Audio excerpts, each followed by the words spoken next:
I'm Jessica Bennett, 34 years old, sitting quietly in the third row of my younger sister, Stephanie's Air Force promotion ceremony, civilian clothes, not my uniform, on purpose. Why? Because for most of my adult life, my family has told everyone that I washed out of the military, that I tried and failed, that the military just wasn't for me. Little do they know, truth is, I outrank every single one of them. But I've kept that secret for years, for reasons I haven't even fully unpacked myself. But what happened next, when the base commander recognized me in front of everyone, that moment flipped everything upside down. Before I tell you how that all went down, comment where you're watching from and hit that subscribe button if you've ever had to prove somebody wrong without saying a word. So yeah, I grew up in a small Connecticut town where everyone knew your business and where the Bennetts were basically local royalty because of one thing: our military legacy.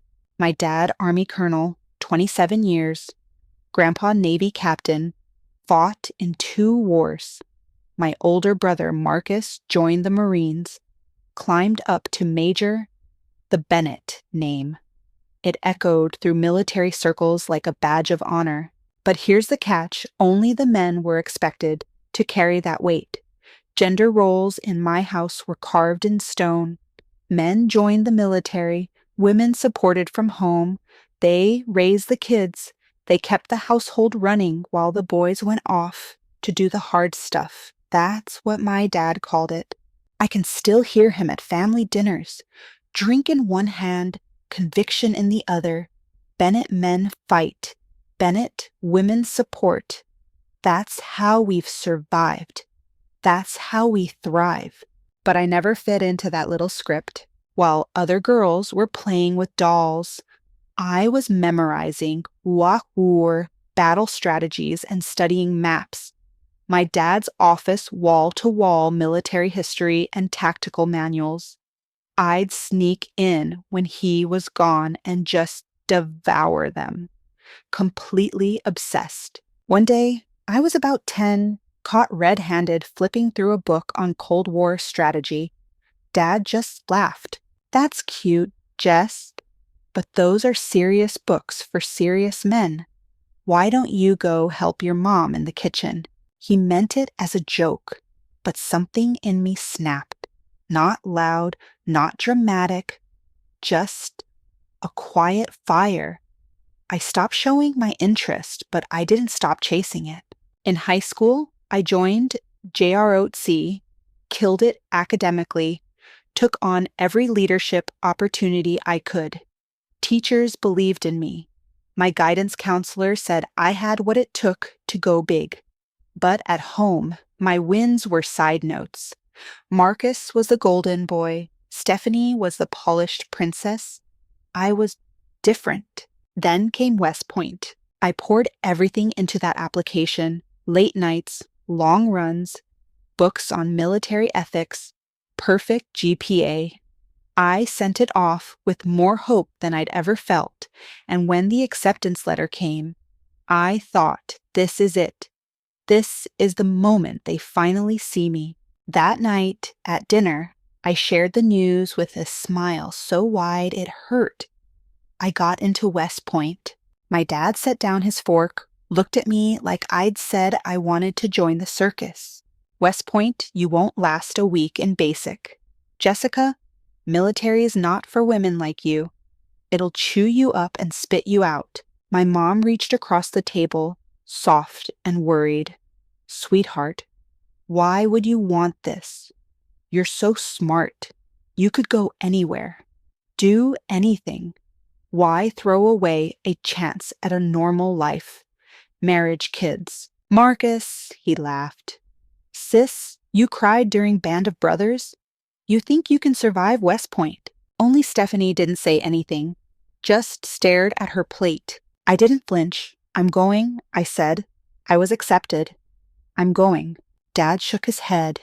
"You'll be home in a month, and we'll all have to hear the long story of how you failed." That night, there was no celebration, no cake, no toast, just me and my acceptance letter. I folded it neatly, taped it above my desk, and made myself a promise. I will not come home defeated. That summer was tense. Dad barely acknowledged me. Mom packed my bags like I was heading off to war, ironic. Right, Marcus kept teasing. Stephanie stayed quiet. The night before I left, Dad gave me one last send-off. No shame in admitting it's not for you. When not, if you come home, the Bennett name still stands. We'll take you back. I nodded, but inside I swore I would never need to be taken back. They didn't even drive me to West Point, dropped me at a bus station, said goodbye like I was going to summer camp. As the bus pulled away, I looked out the window. Dad's face already disappointed. Mom wiped a tear. Marcus checked his watch. And Stephanie. Just for a second, she lifted her hand in a silent wave. It was the last time I'd look back for a long, long time. West Point, it hit like a freight train. I thought I was ready. I wasn't. The yelling, the pressure, the exhaustion, it was everything my dad warned me about. And then that first night, I laid in bed sore, overwhelmed and questioning everything. Maybe I didn't belong here, but slowly something shifted. I found my rhythm, found people who believed in me. Diana Lewis, my first real friend at the academy, she saw me. When I nailed a drill or aced a test, she cheered like it mattered. When I struggled, she didn't doubt me. You're going to make one hell of an officer. Bennett, she'd say. I'd follow you into battle any day. That might sound small, but to me, it was everything. Then came the injury. A training accident in year 2 shattered my leg. Surgery. Months of recovery. I was stuck in the med unit while my classmates moved on. There was talk of discharge. No shame in recognizing your limits. The doctors said. Sounded familiar. I almost gave up. But then Captain Rebecca Mitchell walked into my room. I've been watching your progress, she said. Before this injury, you were top 5%. That means something. I looked away. Not anymore. She shook her head. This injury is just data, and solving problems. That's what you do best. She brought me tactical problems to solve while I was bedridden, pushed me in therapy, encouraged me harder than anyone ever had. And I came back stronger. When graduation came, I was still top 5%. My family came to the ceremony out of obligation, not pride.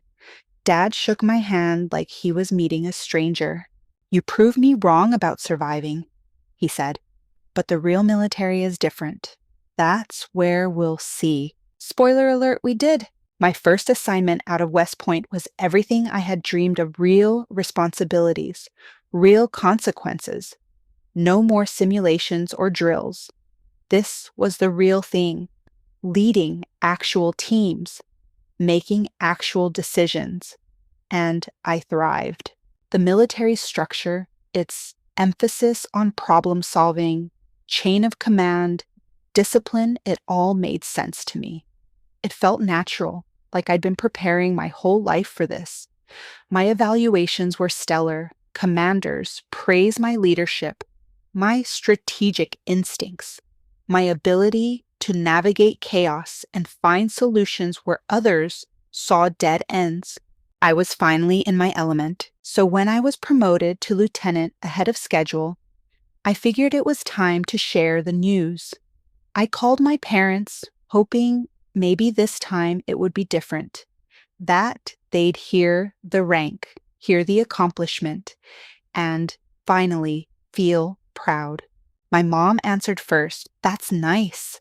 Honey, she said, before pivoting instantly. But have you thought about something more stable? You know, something where you can settle down, start a family. Then my dad took the phone. Lieutenant's nothing to celebrate.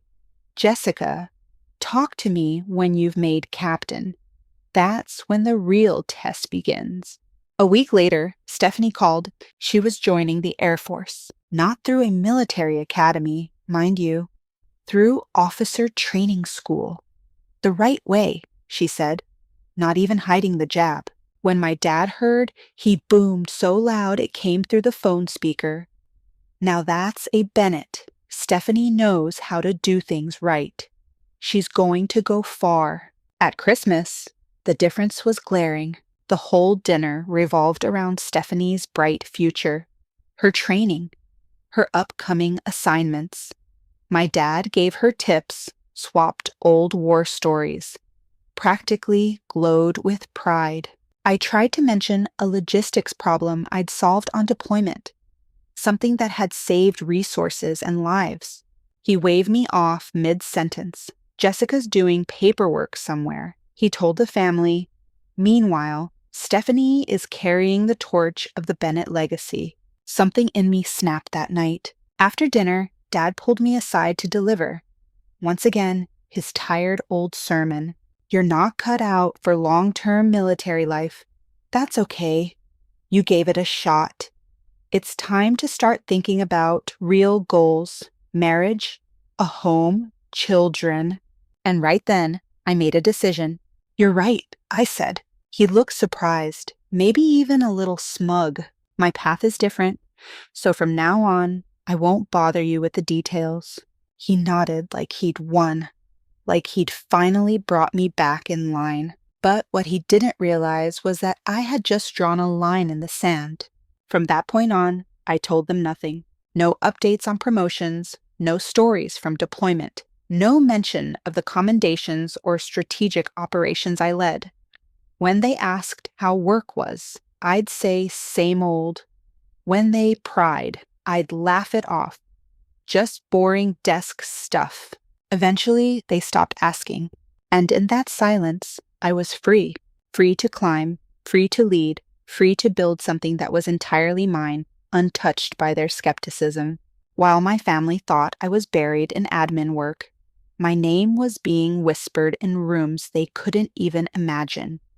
Senior officers started requesting me by name. I was known for solving impossible problems, logistical puzzles, mission planning, inter-branch coordination. By 28, I was selected for Special Operations Command. Top secret, high clearance, life or death stakes. I can't tell you everything I did there, but I can tell you this: the selection process had a 70% washout rate, and I made it. I celebrated with a single glass of champagne, alone, in my apartment. There was no one to call, no one who would understand what it meant. It was in that assignment that I met Ryan, intelligence officer, smart, grounded, analytical, someone who understood what it meant to carry secrets too heavy to share. Our relationship wasn't flashy. It grew slowly, built on respect, shared missions, and quiet strength. When we eventually married in a small ceremony on base, my family attended, distant, uncomfortable, like guests at someone else's wedding. At the reception, my mom leaned in. "What exactly does Ryan do?" she whispered. "And you've been so secretive. What do you even do anymore?" "We both work in military intelligence," I said. "That's really all I can share." She nodded vaguely, interpreting my answer as some sort of shameful avoidance. My dad, of course, took that and ran with it. He cornered Ryan by the bar and said, "Jessica always tried so hard, never wanted to admit it wasn't for her. Glad she found someone who understands the system better."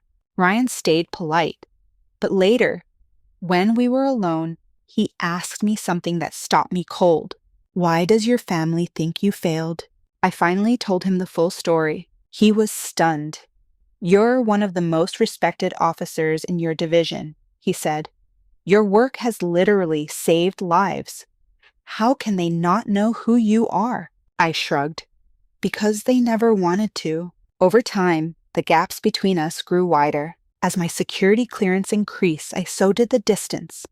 I couldn't share my work. They didn't ask. Instead, they filled in the blanks with their own fiction. At some point, they decided I was unstable. At a family gathering, I overheard my aunt whisper to a cousin, "It's such a shame about Jessica. The military thing didn't work out. I hear she has anxiety issues now." My mother didn't correct her. In fact, she encouraged it, with vague expression of concern, with murmurs about supporting Jessica through her struggles. Meanwhile, she'd call me once a month to tell me about some man from church she wanted me to meet. He's leaving the service, starting a business, stable, dear, perfect for settling down. Stephanie, meanwhile, thrived on her clean, traditional path. Standard promotions, standard assignments. Dad cheered everyone like she'd reinvented military service. At Thanksgiving, he beamed across the table. "Stephanie's been selected for leadership training," he announced, following in my footsteps, just like a real Bennett. He turned to me, lowered his voice. "Not everyone is cut out for leadership. Jessica, there's no shame in supporting roles." Ryan squeezed my hand under the table. What Dad didn't know, the program Stephanie had just entered, I helped design it. The month before, I'd led the strategic overhaul that created the framework. But I smiled, nodded, said nothing. After that holiday, Ryan and I made a choice: major family events only. The constant dismissals were too much. It wasn't just frustrating, it was soul-draining. "I hate watching them treat you like this," he said. "It makes me want to tell them everything." "They wouldn't believe you," I replied. "They'd just think you were trying to protect me." Then came the mission, a classified operation involving several branches, high stakes, high visibility behind closed doors. I coordinated the whole thing, and when it succeeded, it launched me onto a new track, one reserved for future generals. The promotion came faster than even I expected. General, 1 star. The ceremony was small, private, restricted to personnel with the right clearance. No press, no live stream, just a quiet room, a few trusted colleagues, and Ryan standing tall and proud beside me. As the stars were pinned to my uniform, I felt a deep, strange ache. Not because I wasn't proud, because I had earned every ounce of it, but because the people who raised me would never know, or worse, wouldn't believe it if they did. That night, Ryan and I celebrated with takeout and a bottle of champagne. No family calls, no toast in my honor, just the two of us in our little apartment, toasting the milestone I once thought I had to chase their approval to reach. "To General Bennett," Ryan said, lifting his glass, "the most respected officer they've never known." I smiled, bitter and sweet, all at once, and I wondered, had it been better this way? Would I have taken the same risks, pushed the same boundaries, if I was still trying to win their validation, or had their disbelief, in a twisted way, been the fuel I needed? The question still lingered when the invitation arrived. Stephanie's promotion ceremony. She was being promoted to major, a big deal, no doubt. She'd stayed the course, played by the rules, climbed the ladder the traditional way. Despite everything, despite the silence, the complicity, I decided to go. Not for them. For her. She's my sister. I told Ryan, even if we'd never truly connected, even if she'd let our family tell their story without protest, she was still part of mine. "You don't owe them anything," Ryan said, "but I know why you're going." Then he asked, gently, "Will you wear the uniform?" The question hit harder than I expected. Wearing it would reveal everything. The stars. The truth. There'd be no way to hide, no avoiding the conversation, no turning back. "I think I'll go in civilian clothes," I said. "This is her day. I don't want to make it about me." He nodded, though I could tell he disagreed. "I've got meetings I can't move," he said. but I'll try to meet you there later if you need backup. I'll be fine, I told him, but truthfully, I wasn't sure. The morning of the ceremony, I dressed carefully, blue dress, minimal jewelry, hair tied back, polished, professional, completely invisible. As I pulled into the parking lot, I spotted my mother first. She waved, big smile on her face, like nothing had ever happened. Jessica, over here. My father and Marcus stood nearby, both in civilian clothes, but still wrapped in that old, unshakable military pride. You made it, my dad said, with an air of surprise.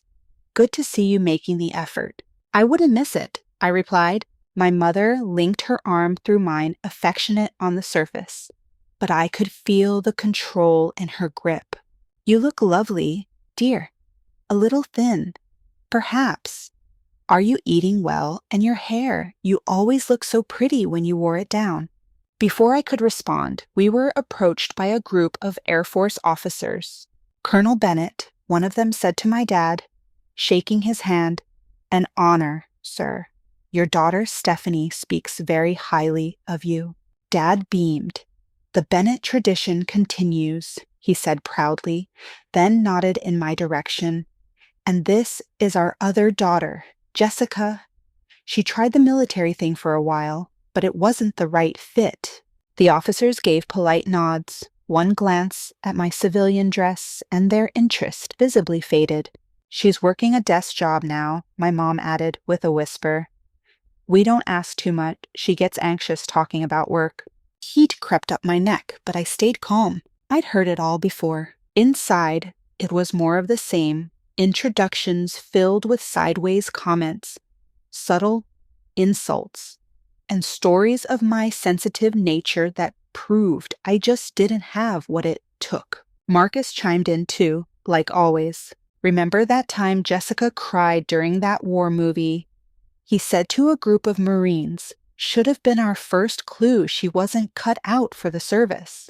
And through it all, Stephanie stayed quiet. She offered a small smile when we made eye contact.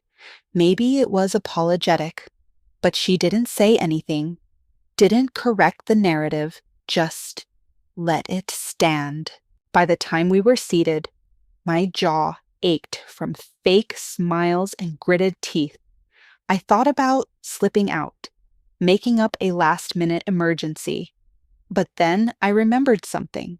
Running would just prove them right. So I stayed, and then everything changed. Colonel James Harrison, base commander, stepped up to the podium to lead the ceremony. I froze. We'd worked together just months earlier on a classified operation. During that mission, he had reported directly to me. My heart pounded. I angled my face slightly away, hoping he wouldn't see me, hoping, even if he did, he'd follow protocol and say nothing. At first, it worked. He gave the usual speech honoring tradition, praising service, all standard.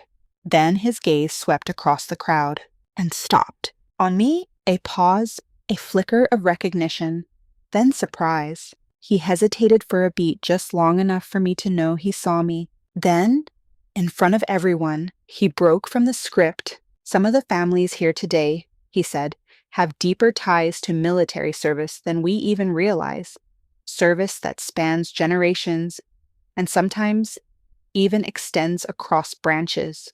And then he walked toward me, stopped right in front of my row, addressed me with the kind of command voice that carries across a room.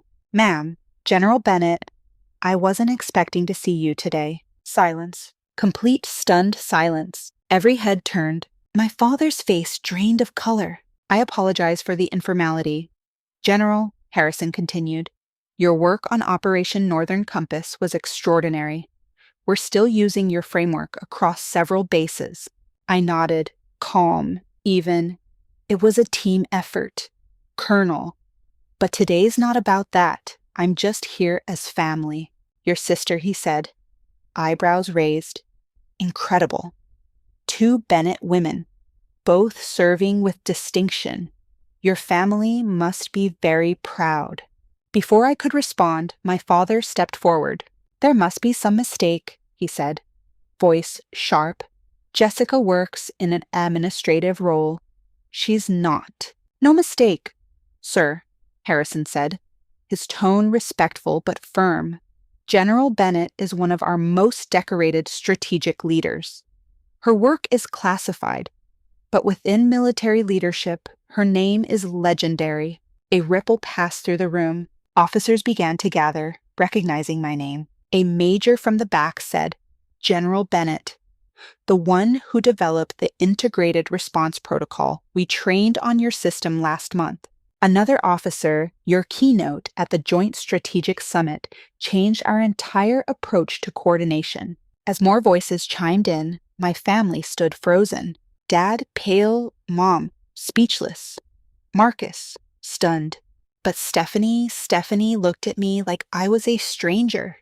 And something else, too, like I had betrayed her by keeping it all to myself. But I didn't flinch, because for the first time in my life, I wasn't hiding.